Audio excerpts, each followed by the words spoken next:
Dadam salom bey. Assalomu alaykum. Ana dada, uylandik. Ko'p yashang kelin, ko'p yashang. Ish qilib kelin oyog'i quruq bo'lmasa bo'ldi. Nasib etsa quruq bo'lmaydi.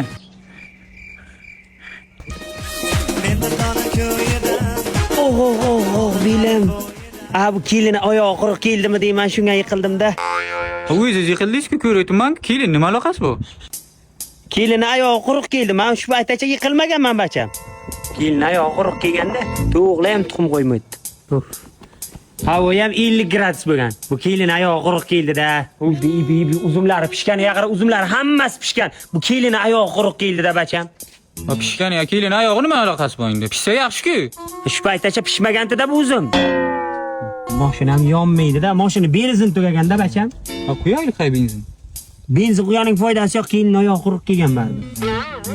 Dada, do'ylar ko'tarilibdi. Voy. Bu kelin oyog'i yomon quruq keldi-da bacham.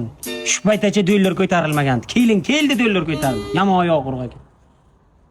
Har kun 2 soat oyog'ingni ko'tarasan suv, haymi? Hey Jilli. Nimaga kelin oyog'ini yaqtak suvatib qo'yibsan?